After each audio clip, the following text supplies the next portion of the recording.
Okey, jangan gelabah. Yang akak nak cerita ni rumah akak tau, bukan rumah korang.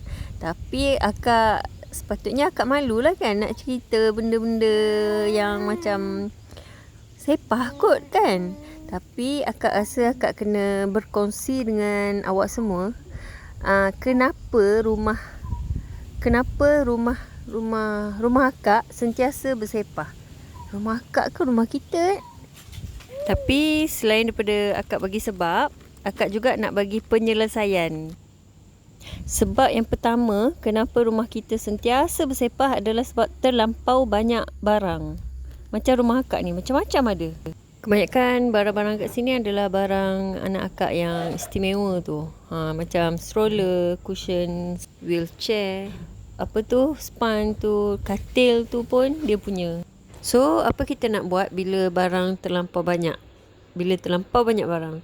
Okey, yang pertama cadangan akak adalah kita kena sisih barang-barang tersebut. Maksudnya kita kena pilih mana barang yang boleh kita guna, yang masih boleh diguna, kita ambil.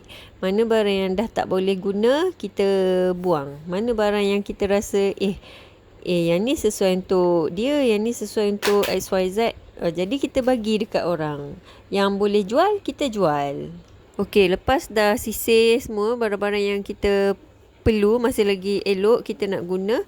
Kalau lah kita tak ada juga tempat untuk barang-barang tu, so akak cadangkan kita bina satu tempat yang tempat tu kenalah bila kita susun, dia akan jadi tersusun. Bila kita susun, dia akan jadi tersusun.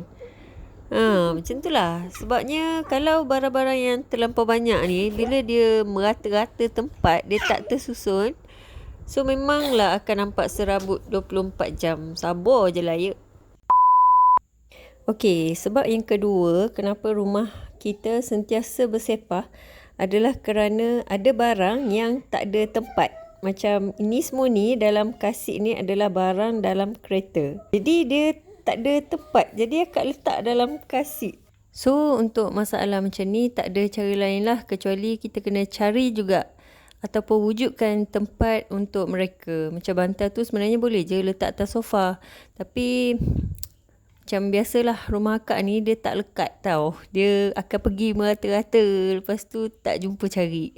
Sebab yang ketiga, kenapa rumah kita sentiasa bersepah adalah kerana rumah barang tersebut ataupun tempat barang yang kita letak jauh daripada tempat yang kita nak gunakan. So macam mana tu?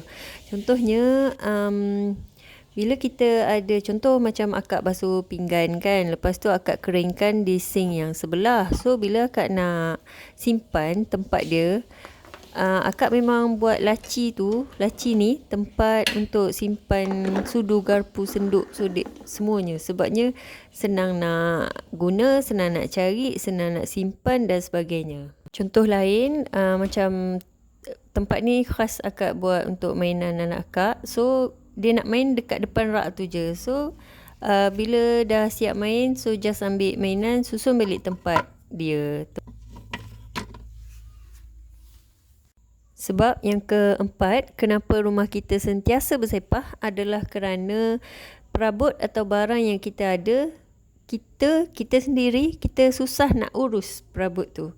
Kita susah nak guna, susah nak maintainkan dan sebagainya. Macam lansir akak ni. Dia sakit mata tau bila tengok macam akak ada lansir, tapi lansir tu tak diurus dengan betul. Jadi akak kena buat sesuatu dengan lansir ni, sama ada tukar.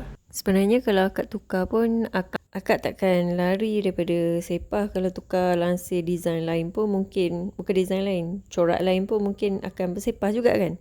Tapi akak kena tukar pattern lansir tu. Mungkin akak kena guna jenis blind ke, dan jenis yang lain lah, bukan jenis yang sekarang ni. Sebab memang dia tak teruruskan. Okey, so ini adalah sebab keempat. Dan last kali, sebab kelima adalah tugas mengemas rumah bukan untuk mama je, untuk semua orang yang ada dalam rumah.